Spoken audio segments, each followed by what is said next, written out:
உலக மக்கள் எல்லோருக்கும் வணக்கம். நான் உங்கள் ஜி கோபால் பேசுகிறேன். இன்னைக்கு பேசக்கூடிய தலைப்பு என்ன அப்படின்னா, மாத பலன்கள்.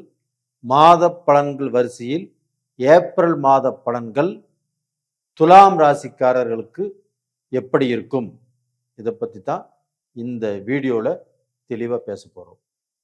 இதே ஏப்ரல் மாதத்தில் தமிழ் புத்தாண்டும் பிறக்கவிருக்கிறது. உங்க எல்லாத்துக்கும் என்னுடைய புத்தாண்டு வாழ்த்துக்களும் கூட. இப்போ இந்த ஏப்ரல் மாதத்தில் துலாம் ராசிக்காரர்களுக்கு கிரக அடைவுகள் எப்படி இருக்குன்னு பார்க்கலாம்.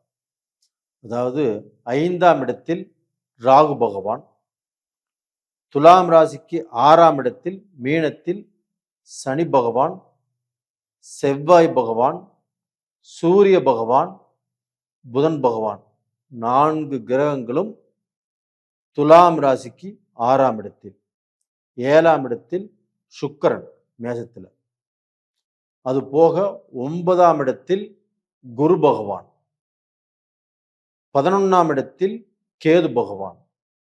இது இந்த மாத கிரக அடைவுகள்.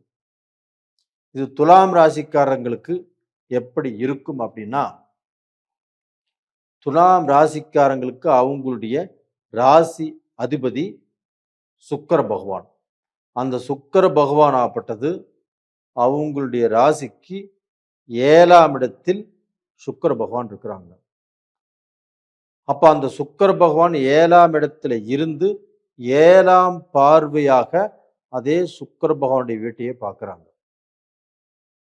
அப்போ பாத்தீங்கன்னா, இந்த துலாம் ராசிக்காரர்களுக்கு கண்டிப்பாக ஒரு லக்ஸரி லைஃப் வாழ்வதற்குண்டான வாய்ப்புங்கிறது இல்லை, நல்ல நேரங்கிறது வந்தாச்சு. ஆனால் இதுவரைக்கும் அவங்க கஷ்டப்பட்டாங்க, அவங்க சம்பாரிச்சாங்க அப்படின்னா அவங்க அண்ணன் தம்பி அக்கா தங்கச்சி அம்மா அப்பா அவங்களுடைய வேண்டப்பட்ட உறவினர்கள், வேண்டப்பட்ட நண்பர்கள், இவங்க எல்லாரும் நல்லா இருக்கணும்னு சொல்லி இவர் கஷ்டப்பட்டு இவங்க உழைத்து அவங்க எல்லாத்துக்கும் தான் கொடுத்தாரு. அதுல இவர் ஏதாவது அனுபவிச்சாரா அப்படின்னா எதையுமே அனுபவிக்கவில்லை. அப்ப எல்லாத்துக்குமே இவர் கஷ்டப்பட்டு உழைச்சு எல்லாத்துக்குமே செஞ்சுட்டு நம்மளுக்கு எதுவுமே நாம் செஞ்சுக்கலையே அப்படின்னு நினைக்கக்கூடிய நேரகாலங்கள் கடந்த 3 வருஷத்துல மட்டும்தான் வந்திருக்குது. அப்ப அந்த எண்ணங்கள் வரும்போது இவங்களுக்கு பொருளாதாரம் திருப்தியாக இல்லை. அப்ப இன்னைக்கு பாத்தீங்கன்னா, இந்த துலாம் ராசியை குரு பார்க்கறதுனாலையும், இந்த துலாம் ராசியுடைய அதிபதி 7ஆம் இடத்துல இருப்பதனாலையும், ஏப்ரல் 14ஆம் தேதி சூரிய பகவான் அந்த மேசத்துக்கு உச்ச பலம் அடைவதாலையும் கண்டிப்பாக இவர்களுக்கோசரம் ஒரு வாழ்க்கை வாழுவதற்குண்டான டைம் வந்தாச்சு. அப்ப இவங்களுக்கு 7ஆம் இடத்துல சூரிய பகவான் உச்சம். அந்த சூரியன் அப்படிங்கிறது இவங்களுக்கு 11ஆம் இடத்து அதிபதி. அந்த 11ஆம் இடத்து அதிபதி 7ஆம் இடத்துல போய் உச்ச பலம் அடையும் போது இவர்களுக்கு அந்த வாழ்க்கை ஸ்தானம், கணவன் மனைவி குடும்பம், இந்த இல்லற வாழ்க்கை குடும்ப வாழ்க்கையாகப்பட்டது சந்தோஷமாகவும் மன நிறைவாகவும், இதற்கு முன்னாண்ட ஆண் தப்பு செய்திருந்தாலும் அந்த தப்பை மனைவி கிட்ட ஒத்துக்குவாங்க, பெண் தவறு செய்திருந்தாலும் அந்த பெண்ணும் தன்னை உணர்ந்து அந்த தப்பை கணவன் கிட்ட ஒத்துக்குவாங்க. ஒற்றுக்கொண்டு இவர்கள் ஒரு அருமையான வாழ்க்கை வாழ்வதற்குண்டான வாய்ப்பு உருவாகிறது.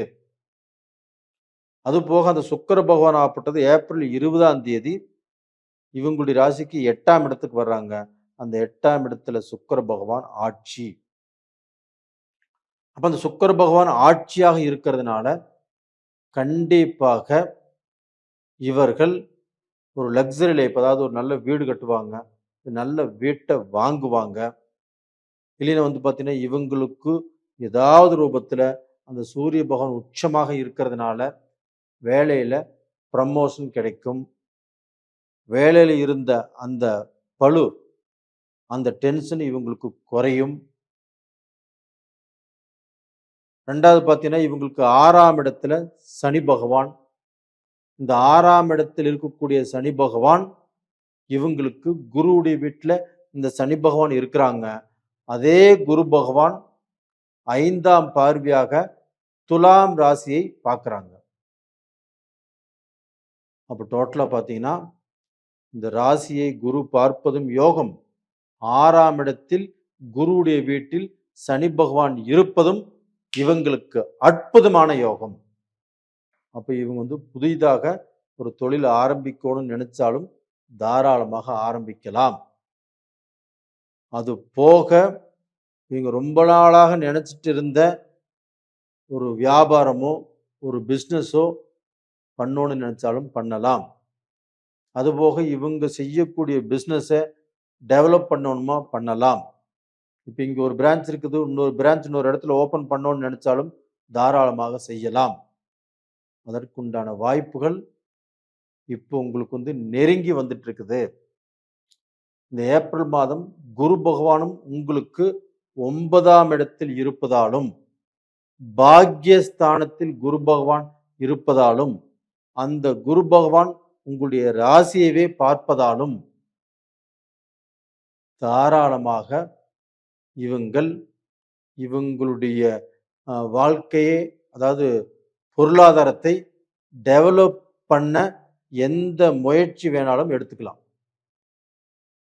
சனி பகவான் சப்போர்ட் பண்ணுவார். சனி பகவான் உங்க தொழிலை சக்சஸ் பண்ணுவார். சனி பகவான் நீங்க வேலையில உங்களுக்கு அந்த வேலையில வந்து எதிர்ப்புகள், போட்டிகள், பொறாமைகள், செய்வினை சூனியம் பண்ணுவதற்குண்டான வேலைகள் எல்லாமே நடந்துட்டு இருக்கும். அது எல்லாத்தையுமே தாண்டி வந்துடுவீங்க. இல்லைன்னா அதற்கு உண்டான ஒரு விமோச்சனம் உங்களுக்கு கிடைக்கும். அதே சமயத்துல உங்களுக்கு வந்து பார்த்தீங்கன்னா, இந்த புதன் பகவான் 12ஆம் இடத்து அதிபதியும் 9ஆம் இடத்து அதிபதியுமான அந்த புதன் பகவான் 6ஆம் இடத்துல நீச்சமே இருக்கிறாங்க. அப்போ வந்து துலாம் ராசிக்காரர்களாகப்பட்டது நீங்க சனியுடன் நீச்சமானதுனால ஒரு விஷயத்தை செய்ய போறீங்க அப்படின்னா ஒரு குழப்பங்கள் வரும். இது செய்யலாமா, செய்யக்கூடாதா, செய்யலாமா, செய்யக்கூடாதா அப்படிங்கிற ஒரு இக்கட்டான சூழ்நிலையில குழப்பங்கள் வரும். அந்த பீரியட்ல மட்டும் உங்களுக்கு குருவா நினைக்கிறவங்க, இல்லைன்னா உங்களுக்கு ஒரு பெஸ்ட் ஃப்ரெண்டு, இவர்களிடத்தில் நீங்க சஜஷன் கேட்டுக்கிறது ரொம்ப நல்ல விஷயம். அதே சமயத்துல ராகு பகவான் 5ஆம் இடத்துல இருந்து உங்களுக்கு குழந்தைகளால், இல்லைன்னா உங்களுடைய மக்களால் அவங்க தலையெடுத்து அவங்க திருமண காலம் வந்து, இல்லைன்னா படிச்சு வேலைக்கு போய் இன்னைக்கு இந்த மாதிரி சமயத்துல அவங்கனால சில மன வேதனைகள் கண்டிப்பாக வரக்கூடிய காலகட்டங்கள். அந்த மன வேதனையையும் குரு பகவான் அந்த ராகுவை பார்த்ததுனால அந்த மாதிரியான மன வேதனைகள் வந்து கண்டிப்பா தீர்ந்து போயிடும். அதனால தைரியமாக இருக்கலாம். அப்போ வந்து இந்த பீரியட்ல துலாம் ராசிக்காரங்களுக்கு அதாவது இல்லத்தரசிகளுக்கு கண்டிப்பாக நல்ல ஆடைகளோ, ஆபரணங்களோ கண்டிப்பா நீங்க அடகு வச்சிருந்தாலும் திருப்புவீங்க. இல்லைன்னா புதுசாவும் ஏதாவது வந்து உங்களுக்கு வந்து சேரக்கூடிய வாய்ப்புகள் இந்த பீரியட்ல இருக்குது. ஆனா அதே சமயத்துல உங்களுக்கு வந்து இந்த புதன் பகவான் நீச்சமானதுனால யாரையுமே அவ்வளவு சீக்கிரம் நம்பிராதீங்க. நம்பி அவங்களுக்கு பணத்தை கொடுப்பதோ, இல்லை அவங்களுடைய பிரச்சனையை தூக்கி நீங்க தோள்ல போட்டுக்கிறதோ, இல்லை அவங்களுக்கு ஜாமீன் போடுவதோ, இது எல்லாமே வேண்டாம். அதுல கொஞ்சம் பொறுமையா இருங்க. நீங்க கண்டிப்பா தப்பிச்சுக்குவீங்க. அதே சமயத்துல இந்த சமயத்தில் நீங்கள் வணங்க வேண்டிய தெய்வம் எது அப்படின்னா, உங்களுடைய ராசிநாதன் சுக்கிர பகவானை, மகாலட்சுமியை இந்த பீரியட்ல நீங்க வணங்கி வாருங்கள். கண்டிப்பாக உங்களுடைய கஷ்டம் வெகுவாக குறையும். நேயர்களே, உங்களிடமிருந்து விடைபெறுவது உங்களின் ஜி. கோபால். நன்றி, வணக்கம்.